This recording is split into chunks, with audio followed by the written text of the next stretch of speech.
Well, the only thing that's scary is the criminal element, and I think the people in Milwaukee County understand that. There are certain situations, and I think most people get that, where 911 is going to be of no use. For instance, once the wolf is at the door, once the intruder is inside your home, once you're on the street and someone sticks a gun in your face to take your car or your wallet, you don't have the option of calling 911. And in those situations, there are certain things that you can do to protect yourself. It's a public safety message, and I'm just here to let the people know, give them the information as to what's going on, and to give them options, if you will, as to how to defend themselves in those situations. Give me some details. Are not omnipresent. Give me some details about the area that you're in charge of. I mean, you talked about furlough. How many officers do you have, deputies do you have? How many have been furloughed? How much crime have you had? I have about 350 sworn law enforcement officers, and last year with the budget cut, I had to lay off 42 people. The City of Milwaukee Police Department that I work with, in conjunction with them anyway, for public safety in Milwaukee County, this year is furloughing 1,500 officers 3 days each. That's 4,500 fewer officer days that will be spent on the street. At the same time, the crime continues to go on. There's a burglary and robbery problem that's been going on for a long time in the city of Milwaukee, and the calls for service continue to get in. So at some point, there is a breaking point. So there are certain situations, and I talked about inside your home or if you're on the street.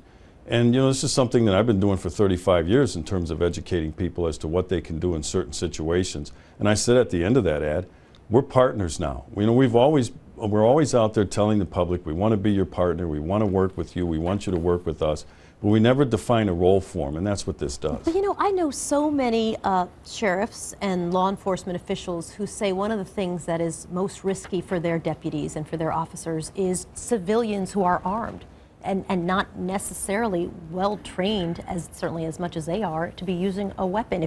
Here's what the police chief in Chicago said.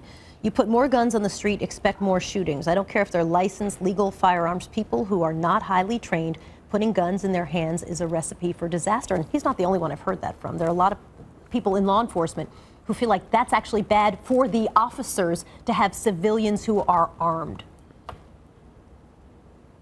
Well, that's fine. That's his opinion. He's in charge of the city of Chicago as it relates to public safety.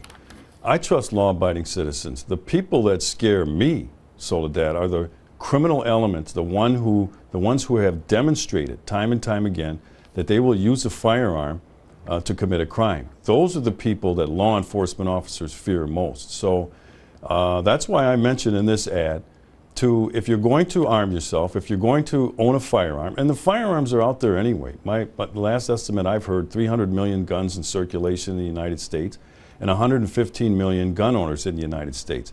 So we're not putting any more guns on the street. The guns are already there. My message is for law-abiding citizens in certain situations not to go out and enforce the law.